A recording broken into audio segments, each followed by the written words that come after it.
금요일에 나오신 분들 다시 한번 주님의 이름으로 환영하고 축복합니다. 오늘은 여러분과 함께 읽었던 우리 출애굽기 12장 말씀을 중심으로 순종으로 이루어간다, 순종으로 이루어간다라는 제목으로 함께 말씀을 나누길 원합니다. 하나님께서는 그 이스라엘 백성들을 이집트에서 구원하시기 위해서 우리가 잘 아는 10가지 재앙을 이용하셨습니다. 혹시 이 10가지 기억하십니까? 신대원을 다니기, 이거 시험을 치기 위해서 배웠던 방법이 이렇게 앞글자만 따서 이렇게 외웠습니다. 피계, 이파, 악독, 우매, 흑장. 무슨 어느 나라 방언인지 모르겠는데 피, 개구리, 이, 파리, 악질, 독종, 우박, 메뚜기, 흑암, 장자의 죽음. 이 앞글자를 따라서 피계, 이파, 악독, 우매, 흑장 이렇게 외웠던 기억이 있는데요. 이 10가지 재앙을 통해서 하나님께서 이스라엘 백성들을 그 이집트에서 이렇게 구원해 내셨지요. 근데 이 10가지 재앙 중에서 앞에 있는 9가지 재앙과 마지막 10번째 재앙은 조금 그 성격이 다르다라고 볼 수 있습니다. 물이 피로 변한 그 첫 번째 재앙에서부터 시작해서 이집트의 온 땅 가운데 흑암이 임하였던 그 9번째 재앙에 이르기까지는 철저하게 심판을 통한 이스라엘의 구원을 이야기하고 있습니다. 한 번, 두 번, 세 번 해서 총 9번에 이르기까지 심판을 내리심으로 말미암아서 내 백성 이스라엘을 내보내라. 이것이 하나님께서 그 9가지 재앙을 통해서 말씀하시는 거죠. 그리고 이 어떤 재앙들을 통해서 하나님이 누구신지를 이집트 사람들이 또 이스라엘 백성들이 온전히 깨닫고는, 특별히 이집트 사람들이 하나님께서 장자로서 사랑하시는 그 이스라엘을 내보내주기를, 노예에서 그만 풀어주기를 원하시는 것이 9가지 재앙의 특징입니다. 하지만 이 10번째 장자의 죽음은 조금 그 성격이 다르다라고 말할 수 있습니다. 물론 이 10번째 재앙도 9가지 그 재앙과 마찬가지로 심판을 통한 이스라엘의 구원이라는 성격을 가지고는 있기는 합니다.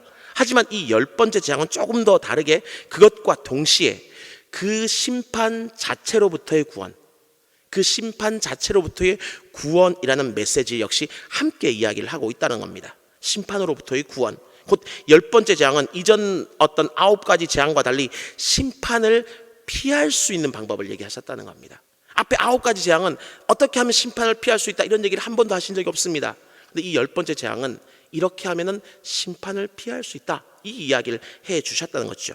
근데 그 이유가 무엇이냐 하면은 하나님께서 이 땅 가운데 왜 재앙을 내리실까요? 왜 어려움을 허락하실까요? 그 심판 자체를 통해서 사람들을 징계하시고 벌 주시고 괴롭게 하는 게 그분의 목적일까요? 만약 여러분이 그렇게 이해하신다면 성경을 잘못 읽으신 것이고 하나님을 잘못 이해하고 계시는 것입니다. 하나님은요, 언제나 어떤 재앙을 내리실지언정 심판 그 자체가 목적이 아니라 오히려 반대로 언제나 구원하심이 그분의 목적입니다.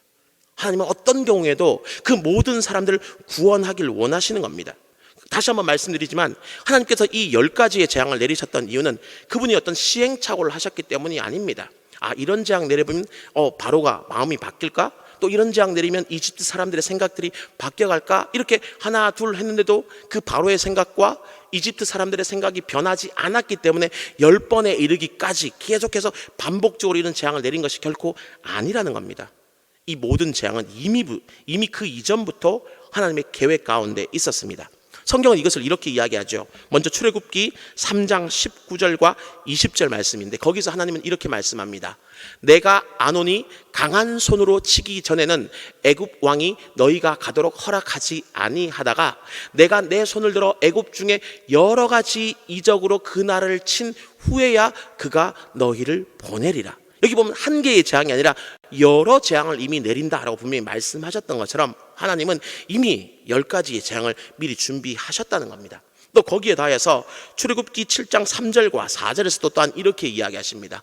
내 표징과 내 이적을 애굽 땅에서 많이 행할 것이고, 조금이 아니면 많이 행할 것이고, 그렇게 난 다음 내가 내 손을 애굽에 뻗쳐 큰 여러 심판을 내리겠다라고 반복해서 지금 여러 번의 어떤 심판과 재앙이 있을 것이다 라고 분명히 말씀하셨다는 겁니다.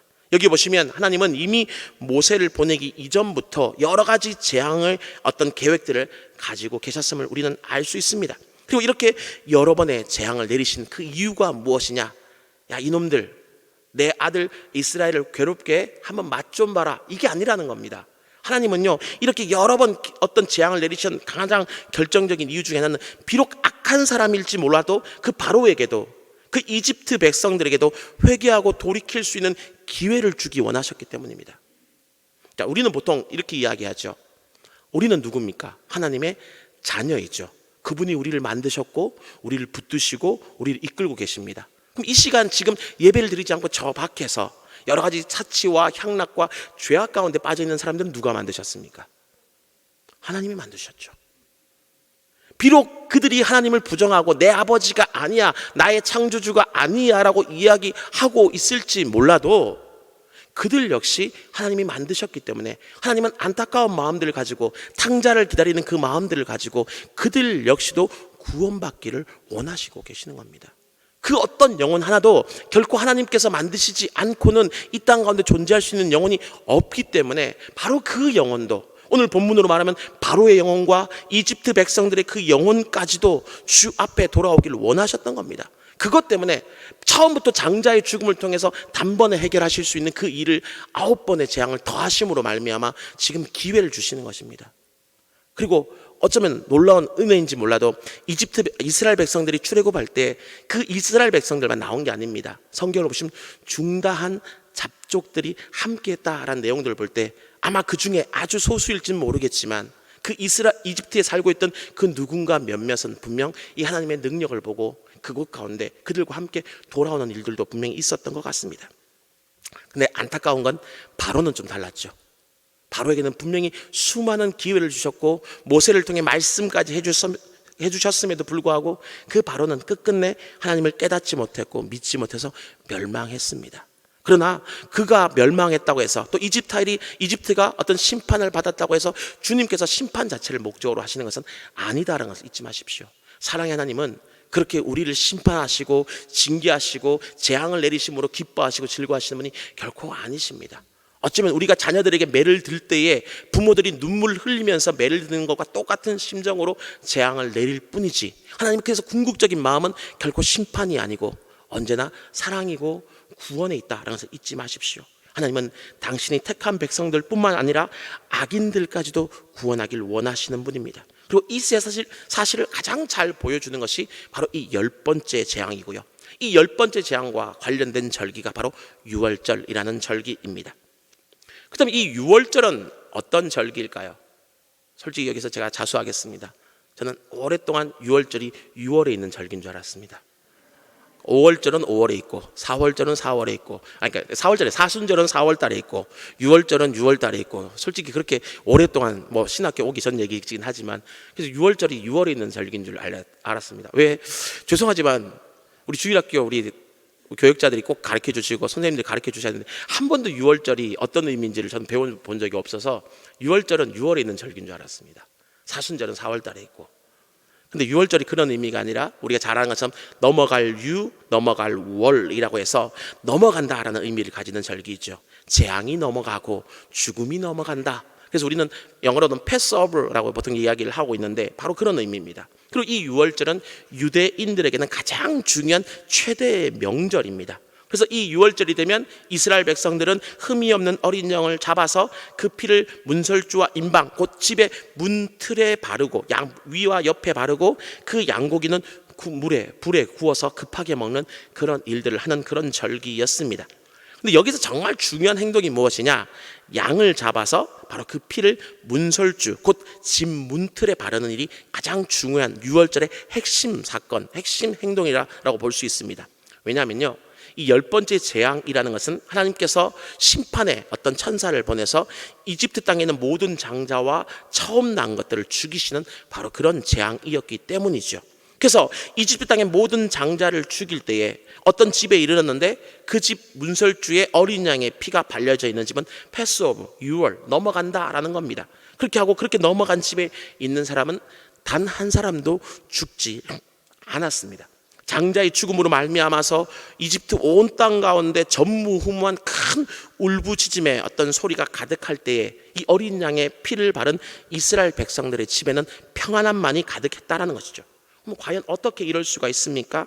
하나님께서 어린 양의 그 피를 보시고 이미 그 집에 죽음이 있었다라고 인정해 주시기 때문에 그렇습니다. 양의 죽음으로 장자의 죽음을 대신한 것이죠. 이것이 바로 유월절의 핵심이고 오늘 우리가 믿는 구원의 가장 핵심이다라고 여러분에게 말씀드리고 싶습니다. 곧 성경이 말하는 이 구원이라는 것은 우리가 그 어떤 노력으로 말미암아 받을 수 있는 그 어떤 것이 결코 아닙니다. 우리가 뭔가를 잘해서 죄로부터 용서를 받거나 혹은 죽음으로부터 피할 수 있는 것이 결코 아니라는 것입니다.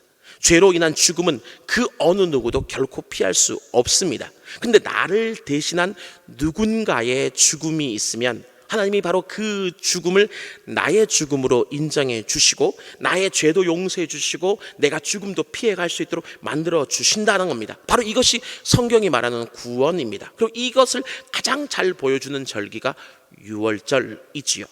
물론 이 구약의 죽음은 어린 양의 죽음이고 짐승의 죽음입니다. 그래서 엄밀히 말하자면 이 양의 죽음은 장자의 죽음을 대신할 수 없습니다. 왜냐하면 이 양과 사람은 가치가 다르기 때문이지요. 온 인류상의 양이 모두 몇 마리쯤 될까요? 10만 마리? 한 100만 마리? 우리 좀 넉넉 잡아 한 100만 마리라고 해봅시다. 그 100만 마리 양을 살릴 수 있는 유일한 백신이 만약 여러분의 몸속에 있습니다. 여러분이 죽어서 그 몸속에 있는 그 백신을, 그 바이러스를 끄집어내줄 수만 있으면 100만 마리의 양을 살릴 수 있습니다. 그 100만 마리 양을 위해서 희생하실 분, 한 분만 선착순으로 모집을 합니다. 아무도 없으시죠? 왜요? 그럼 만약에 여러분 자녀에게 이런 백신이 있습니다. 여러분 자녀 한 명만 죽이면 100만 마리의 양을 살릴 수 있습니다. 여러분 자녀를 내놓으실 분, 선착순 역시 한 명. 아무도 없으시잖아요. 왜요? 양과 사람은 가치가 같을 수가 없기 때문입니다. 100만이 아니라 1000만, 억대의 어떤 양이 존재한다 해도 사람의 목숨과는 비교할 수 없는 것이 바로 이 짐승과 사람의 가치의 차이입니다. 그렇기 때문에 솔직히 말하면 양을 죽인다고 해서 그 장자를 대신하는 것은 조금 맞지 않습니다. 근데 하나님은 어떻게 이 양의 죽음으로 장자의 죽음을 대신해 주셨느냐? 그것은 바로 이 양이 누군가를 상징하고 누군가를 예표하기 때문에 그렇습니다. 그리고 그분이 바로 누구시냐? 예수 그리스도이시죠. 그래서 세례 요한은 이렇게 말했습니다. 요한복음 1장 29절 말씀인데 우리 같이 한번 읽어보겠습니다. 시작.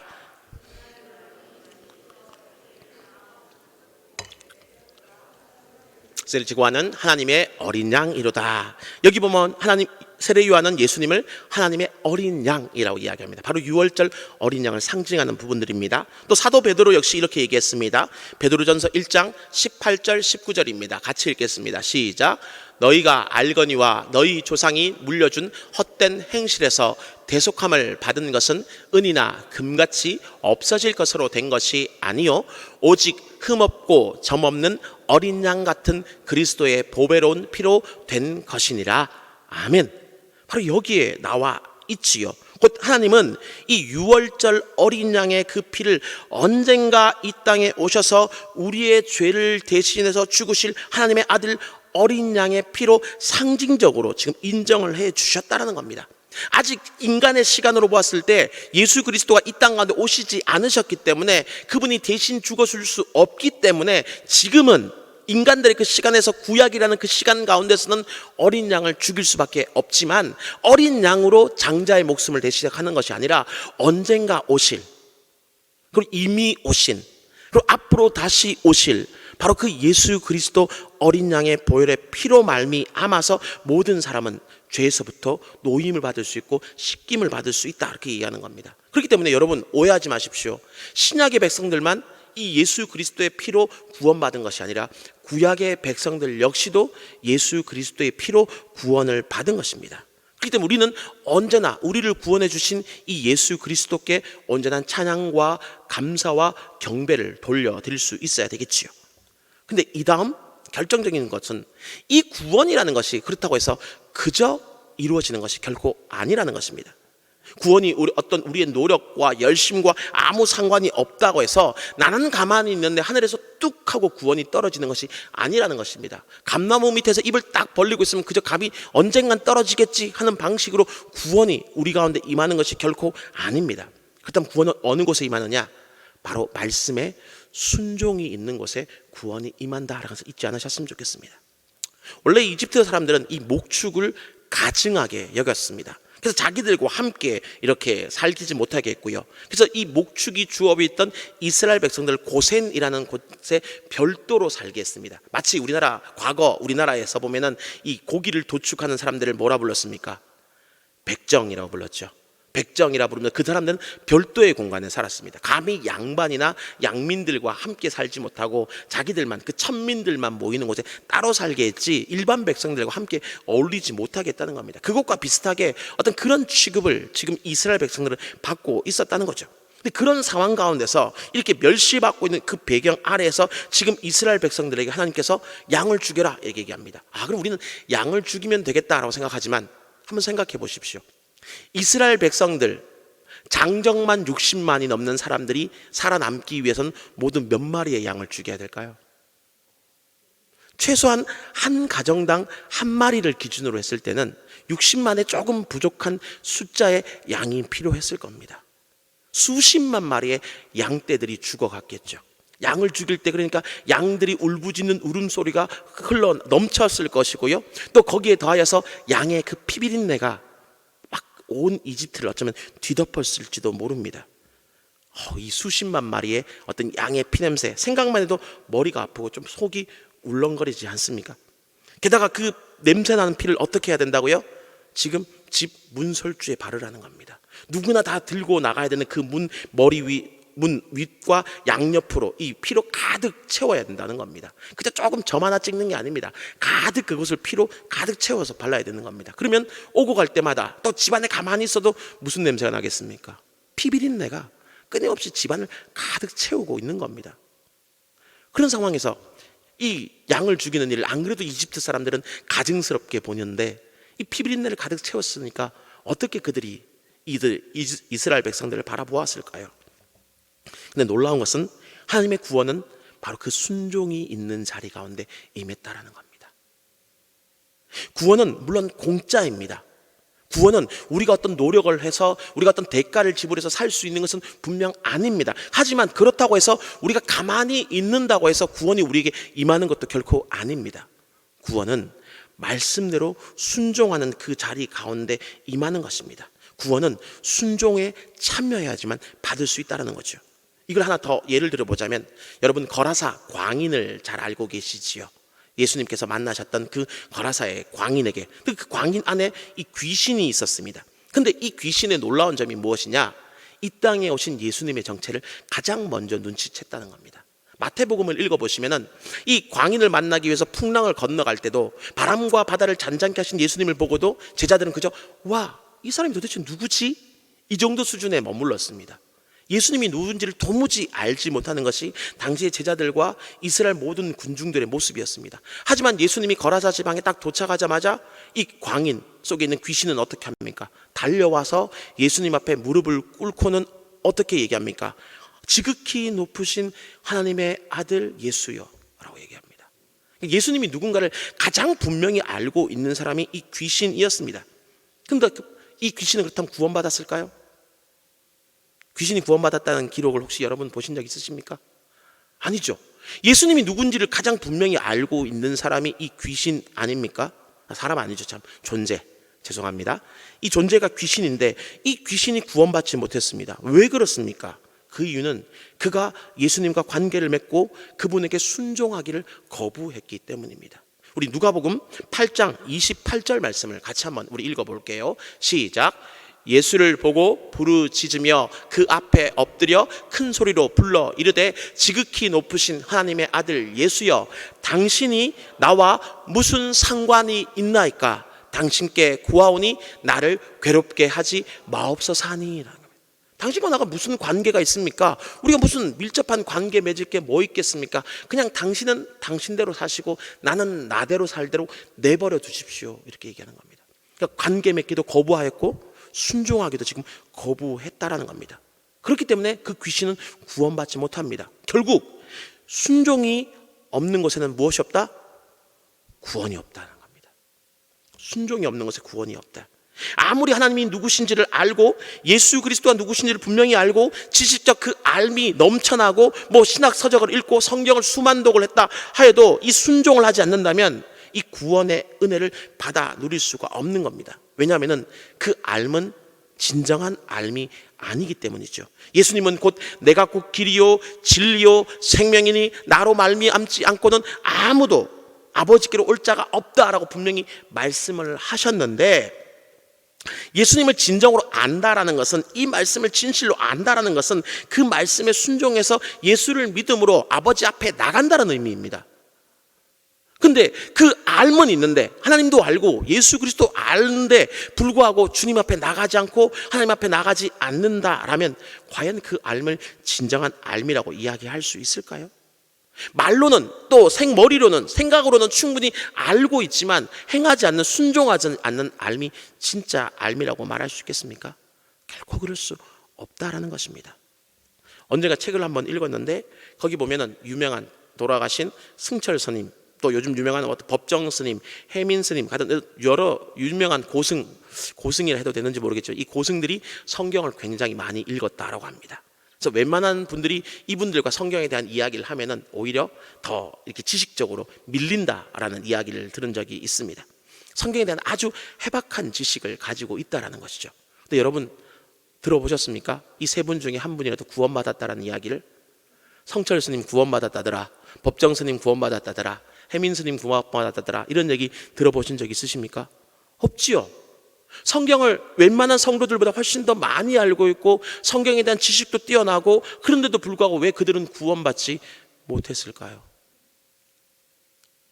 그 하나님과 관계 맺고 그 하나님께 순종하기를 거부했기 때문에 그렇습니다. 지식적으로는 그 알미 충만할지 몰라도 삶으로, 순종으로 그 삶을 알아가지 못했기 때문이죠. 그렇기 때문에 그들의 삶은 참된 삶이 아니고 그들의 삶은 구원에 이르는 삶이 아닌 겁니다. 그렇기 때문에 다시 한번 여러분에게 분명히 말씀드립니다. 구원은 순종과 아주 밀접한 연관성을 가지고 있다는 사실 말입니다. 그리고 이 순종과 관련돼서 한 가지 더 여러분에게 이야기를 나누고 싶은 것은, 이 이스라엘 백성이라고 하여서 자동으로 또한 이 어떤 심판에서 열어야 되는 것은 아니다라는 것을 기억하셨으면 좋겠습니다. 그 이유는 이스라엘 백성들 역시 그 본성이 결코 선하지 않기 때문이지요. 우리 구원과 관련되면 가장 많이 질문을 받는 이야기가 있습니다. 목사님, 세종대왕은 구원받았나요? 이순신 장군은요? 유관순 열사는요? 구원받았나요? 항상 이런 질문을 던지시는 분들이 가끔 계십니다. 그러면서 그분의 기본 전제는 이거죠. 선한 사람은 구원받아야 된다. 착한 사람은 구원받아야 된다. 착한 사람 구원받아야 됩니까? 저에게 물으시면 네, 구원받아야죠. 정말 착한 사람은 구원받아야죠. 근데 문제는 그 착하다 착하지 않다를 누가 판단하죠? 최소한 내가 착한지 않은지를 판단받아야 되는 우리는 그 판단의 기준이 될 수 없다는 겁니다. 예를 들면 내가 역시 시험을 쳐서 어떤 기업에 취직을 해야 되는 취준생입니다. 근데 내가 취준생인데 다른 취준생의 합격 여부를 내가 판단할 수 있습니까? 아니지요.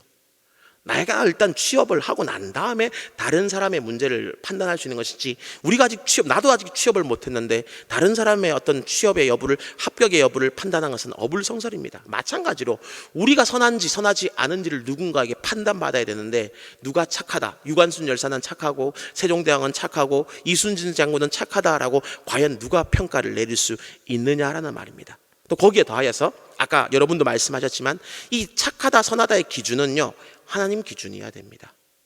하나님이 구원을 베푸시기 때문에 우리 사람들이 보기에 이 사람보다 조금 더 낫고 저 사람보다 조금 더 못하고 이런 기준이 결코 아니라는 것입니다. 하나님이 보실 때에 절대적인 착함의 기준, 선함의 기준에 이르러야지만 그런 사람만이 구원을 받을 수 있습니다. 근데 과연 그런 사람이 존재할까요? 이 본문에 보면 이스라엘 백성들이 처음에 어떤 상황들을 바라보면 이들은 어떤 아주 선한 사람, 착한 사람, 어떤 피해자처럼 보입니다. 이들은 뭐 애굽 사람이 때리면 때리는 대로 맞고 시키면 시키는 대로 하고, 그냥 아기를 죽이면 아기를 죽인 대로 그냥 억울하게 눈물만 흘리고, 와, 이들은 참 착한 것 같아, 이렇게 읽힐 수가 있지만, 이제 여기 금요기도에 오신 분들쯤 되시면 충분히 아시잖아요. 이제 며칠만 더 지나면 이들이 어떤 일을 합니까? 광야길에 들어서서 사흘길을 갔는데 먹을 물이 부족하는 순간 불평하고 원망하고, 먹을 것이 없으니까 불평하고 원망하고, 만나 질린다 빨리 고기 다오 원망하고, 와 고기만으로 부족하다 부추 왜 마늘 채소 등등 기타 만찬을 드리고 싶다라고 원망하고, 심지어 그거 원망이 극에 다다라가지고 모세 안 보인다, 우리 하나님도 안 보이니까 금송아지 만들어서 그 사람을, 그 금송아지를 여호와라 부르고 그를 따라가자라고 이야기하는 이들이 바로 이 본문의 이스라엘 백성입니다. 당장은 착해 보이고 당장은 선해 보이고 당장은 피해자처럼 보일지 몰라도 이들이 입장이 바뀌고 나면 순식간에 돌변해 버리는 사람들이 이 이스라엘 백성들이라는 겁니다. 그런데 이스라엘 백성들만 그렇습니까? 오늘을 살아가는 우리는 안 그럴까요? 지금은 착해 보이고 지금은 선해 보이고 지금은 좋아 보이는데 그 사람이 나중에는 어떻게 됐죠? 어떻게 합니까? 여러분, 전 착합니까? 목사인데요. 착할까요? 안 착할까요? 착하세요? 저 뒤에 앉아있는 저희 아내한테 물어볼까요? 우리 아내, 저희 남편은 과연 집에서도 착합니까? 우리 아이들한테 물어볼까요? 아빠는 집에서도 과연 착합니까? 아마 여러분과는 다른 답을 할지도 모릅니다. 그게 우리 사람이라는 겁니다. 아무리 착하다 선하다 이야기해도 그걸 모른다는 겁니다. 그렇기 때문에 구원받을 이스라엘, 구원받지 못할 이집트를 나누는 것은 결코 뭐 착함의 문제, 노력의 문제, 어떤 선함의 문제, 다른 어떤 기준이 존재하지 않습니다. 오직 한 가지 기준만 존재하죠. 무엇입니까? 주의 말씀에 순종하여 그 집 문설주에 피를 발랐느냐 바르지 않았느냐의 차이점입니다. 하나님은 다른 거 보지 않으셨습니다. 내 말에 순종하여 자기 집 문설주에 피를 발랐느냐 바르지 않았느냐만 여부만 판단하셨습니다. 그래서 순종한 이는 누구든지, 그가 이스라엘 백성이든 설령 이집트 사람일지언정 피를 바르기만 하면 누구든지 그 죽음을 피해가고 그 어떤 죄악을 넘어가 주셨다라고 말씀하는 겁니다. 그렇게 봤을 때 구원은 결국 순종에 달려있다. 다시 한번 여러분에게 분명히 말씀드리고 싶습니다. 그리고 놀라운 것은 이런 순종이 그저 순종으로 끝나지 않고 그 다음 하나님의 역사를 이루어갔다는 사실입니다. 이스라엘 백성들은 지금 자신들이 그 하나님의 말씀에 순종하여 자기 집 문설주에 그 양의 피를 바르면서도 이 사건이 언젠가 미래에 오실 그 메시아의 죽음, 그 메시아의 피 흘림을 상징한다라는 것을 전혀 깨닫지 못했을 것입니다. 이것이 세상 죄를 지고 가는 하나님의 어린 양과 연관될 것을 이 당시 출애굽 당시의 이스라엘 백성들은 전혀 몰랐을 것입니다. 또 거기에 더해서 이들은 자신들이 급하게 허리에 띠를 띠고 발에 신을 신고 손에 지팡이를 쥐고 허겁지겁 먹었던 그 구운 양과 무교병과 쓴나물을 먹었던 그 모든 행위들이 나중에 주님의 그 최후의 만찬과 성만찬과 연결되리라는 것 또한 역시 전혀 상상하지 못했을 것입니다.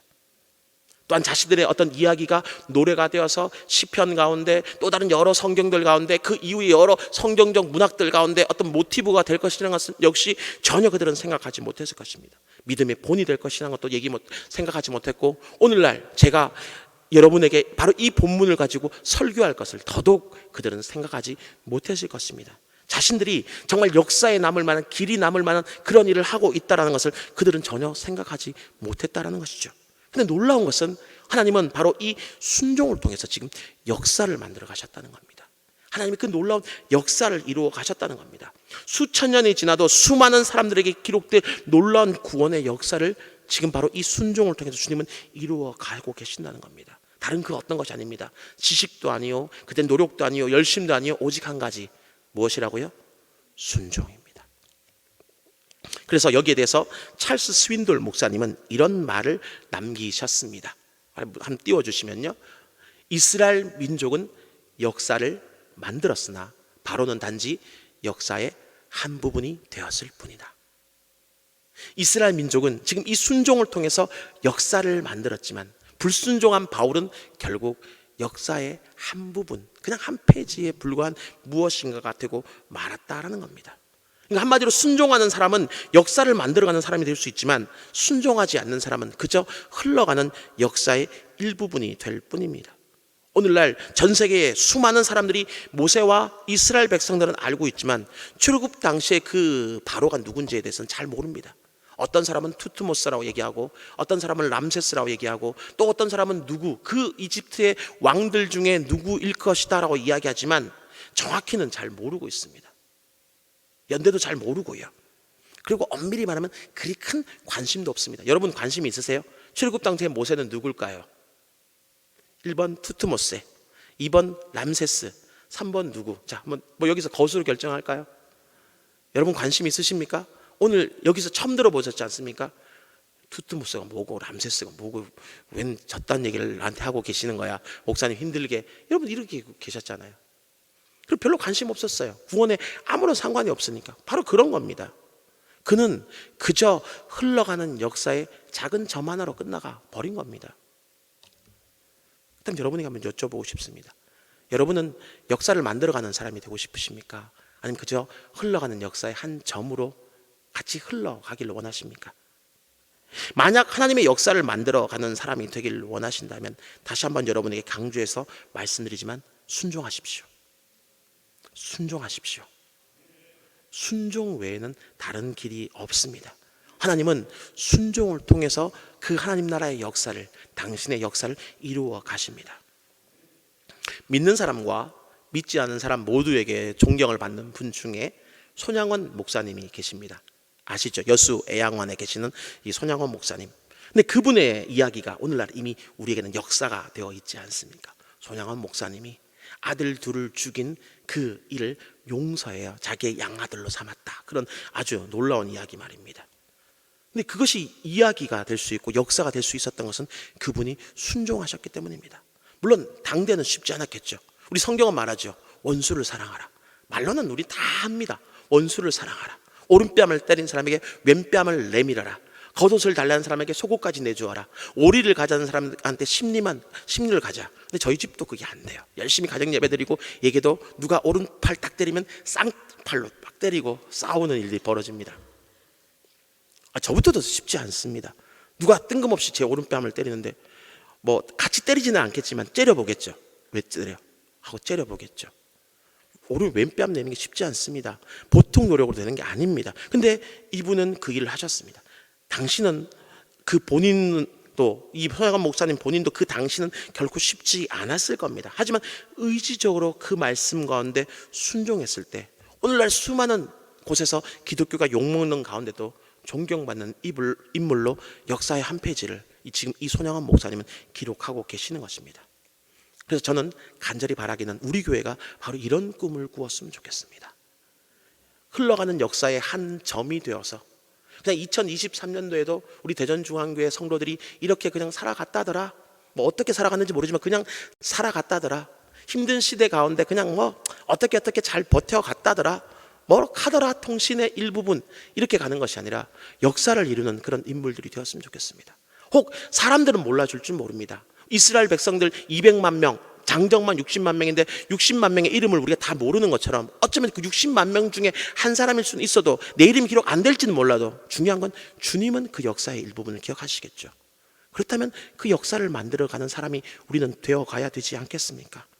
그리고 그 일을 위해서 다시 한번 여러분에게 강조하는 것은 순종하십시오. 힘드는 가운데 순종하십시오. 그 어떤 순종도 결코 쉬운 순종은 존재하지 않지만 주님은 바로 그 순종을 통해 그분의 역사를 이루어 가시고 그분의 구원을 이루고 가시고 그분의 하나님 나라를 이루어 가고 계신다는 것을 잊지 마시고 그분 앞에 순종하는 우리가 될지 모릅니다. 그리고 우리의 순종이 당장은 아무 결과가 보이지 않는 것처럼 보이고 당장은 너무 힘든 것처럼 보일지 몰라도 주님은 약속하십니다. 여러분의 순종을 통해 여러분의 구원을 이루실 것이고 주님의 나라를 이루어 갈 것이고 또 알지 못하는 누군가의 구원 역시 여러분을 통해 이루어 가실 것입니다. 그 주님을 신뢰함으로 이 순종으로 여러분의 하루하루를 채워갈 수 있는 은혜 넘치시길 바랍니다. 특별히 우리가 보내고 있는 이 사순절 기간과 또 다가오는 그 고난 주간의 의미들을 기억하면서 특별히 이번 한 주도 이 순종으로 우리의 삶을 채워갈 수 있는 힘과 은혜를 우리에게 허락해 주시옵소서라고 이 시간 같이 기도하는 일들이 있기를 간절히 소망합니다. 우리 시간 찬양하면서 우리 같이 한번 기도했으면 좋겠습니다.